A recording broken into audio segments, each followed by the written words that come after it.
이 바리사이 율법학자라고 언급을 하고 있어요. 바리사이파 율법학자들은 이렇게 언급을 합니다. 바리사이들 중에서도 율법을 전공한 자들, 그러니까 아주 글쎄요, 좀 한쪽으로 굉장히 율법주의면서 그 율법을 공부했고 그거를 막 열심히 따르려고 했던 그런 사람들 눈에 이런 상황은 이해할 수 없는 그런 상황이었겠죠. 그러면서 그들과 함께 집에 들어가십니다.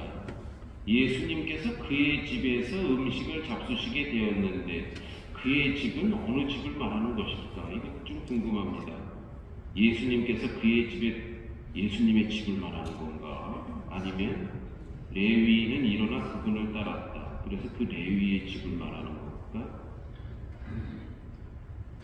저만 궁금할까요? 어쨌든 읽으면서 어느 집일까? 그래서 좀 이렇게 찾아보니까, 다른 책도 이렇게 좀 찾아보니까, 아마도 이 가파르나움과 마르코 문맥상 활동하실 때 그 시몬의 집, 시몬의 장모를 고쳐주기도 했고, 그 지붕도 이렇게, 지붕이 그냥 날아가면서 그 중풍병자를 고쳤던 그 거처, 그 집이 아니겠는가, 뭐 이런 이야기가 있더라고요.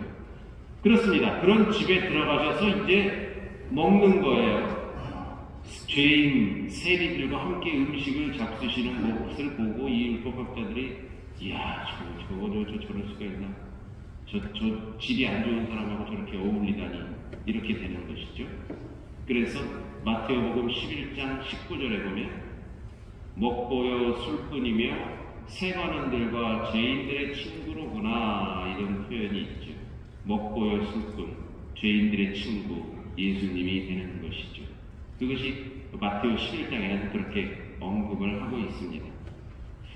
자, 그러면서 사실 맨 마지막에 나는 의인이 아니라 죄인을 부르러 왔다, 이런 말씀을 하십니다.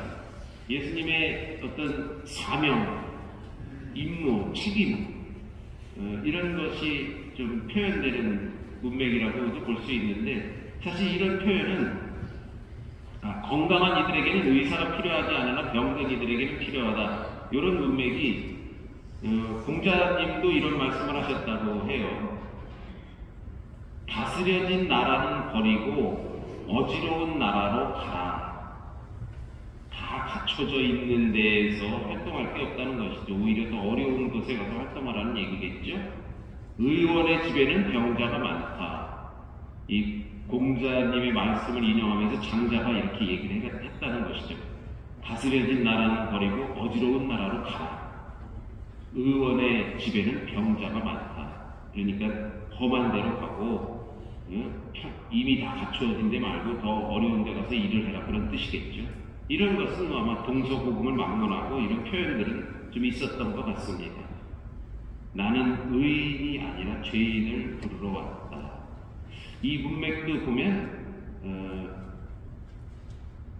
마찬가지로 예수님의 사명이 좀 느껴질 수 있는 건데, 10장 45절에 보면, 마태복음 10장 45절에 보면 또 이런 표현도 있어요. 사실 사람의 아들은 섬김을 받으러 온 것이 아니라 섬기러 왔고, 또 많은 이들의 몸값으로 자기 목숨을 바치러 왔다. 부르러 왔다. 바치러 왔다. 이렇게 당신의 이 소명, 사명의식을 마르코복음에서는 이렇게 표현하는 것을 우리가 볼 수 있습니다. 자, 오늘 우리가 독서로 들은 말씀으로 좀 넘어가 봅니다. 하느님의 말씀은 살아있고 힘이 있으며 어떤 쌍날칼보다도 날카롭습니다. 그래서 사람 속을 꿰찔러 혼과 영을 가르고 관절과 골수를 갈라 마음속의 생각과 속셈을 가려냅니다. 오늘 우리가 들은 독서 히브리서 말씀입니다. 총 13장으로 이루어진 이 히브리서는 일반 편지라기보다는 좀 아주 잘 정리된 교리나 강론과 비슷합니다. 이 마지막에 13장의 마지막 권고와 인사 부분이 편지글 형식을 취하기 있어서 곧잘 서강으로 분류되기는 하지만 이 부분은 아마 나중에 좀 이게 정리되면서 성서가 정리되면서 13장은 권고와 인사를 붙여둔 것으로 추정이 돼요. 어쨌든 이 13장의 이 히브리 말씀 중에 오늘 우리에게 아주 인상적으로 들리는 말씀입니다. 하느님의 말씀, 살아있고 힘이 있으며 어떤 쌍날칼보다도 날카롭다. 쌍날칼로 비유한 것은 하느님의 심판을 나타내는 묵시문학적인 표현이지요. 그리고 혼과 영을 가르고란 그런 표현은 사람의 외면뿐만 아니라 가장 깊은 내면에까지 그 힘을 미친다는 것입니다. 골수까지 그냥 말씀이 파고 들어간다는 얘기죠. 쌍날칼, 성서에 칼날이라는 부분이 언급되는 거 혹시 기억나십니까? 저는 창세기에 나오는 불칼 얘기가 나오는데 에덴 동산에서 쫓겨났어요. 죄를 짓고. 그리고 하느님께서 천사들을 세워놓고 그 길목에다가 그리고 불칼을 세워서 생명나무를 지키셨다, 이런 표현이 창세기 1장에 나오긴 합니다. 어쨌든 자, 이런 칼날, 묵시문학적인 그런 표현이에요. 쌍날칼.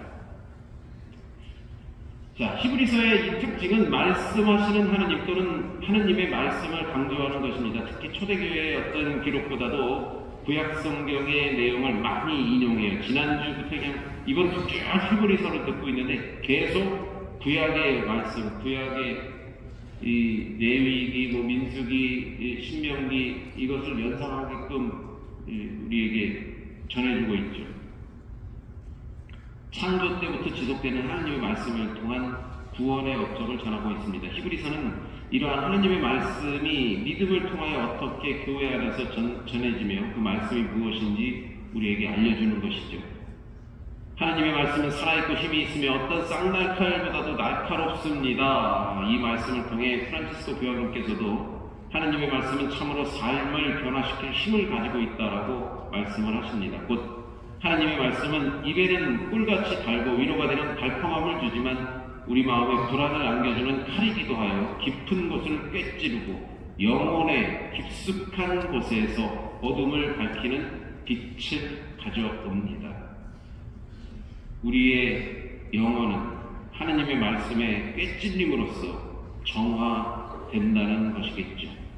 곧 말씀인 칼이 처음에는 상처를 주지만 하나님의 사랑에서 멀어지게 만드는 모든 것을 베어내어 다시 하나님께 향하게 합니다. 2025년 이 대축년을 맞이해서 우리 만수일동 공동체는 지난 대림 1주부터 해서 창세기를 시작으로 성서를 계속 읽기를 제가 계속 권유를 하고 있죠. 그 성서 읽기를 통해서 말씀을 통해서 하느님과 가까워지는 데 장애가 되는 것들이 다 싹싹 잘려나가고 여러분들에게 아주 은총이 되기를 바랍니다. 그러니까 관절과 골수에까지 그 말씀이 아주 깊숙이 박히는 우리 자신들이 되었으면 좋겠어요. 오늘 복음에서 레위에게 나를 따라 이렇게 하시는 예수님의 부르심은 그에게 쌍날칼이 되었겠죠. 그리고 그의 골수와 아주 혼을 깊숙이 파고들고 가르는 그런 말씀이었을 것입니다. 그를 심판하려는 것이 아니라 바로 레위를 회개의 삶으로 이끄시어 당신의 사랑과 일치하게 하시려는 그런 초대였겠죠.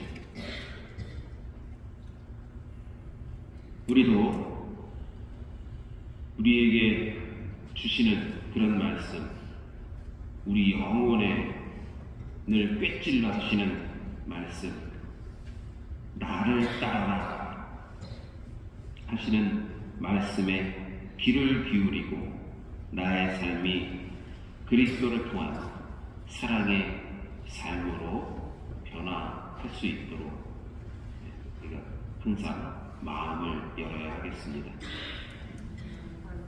주님께서 또 말씀하시죠. 나는 의인이 아니라 죄인을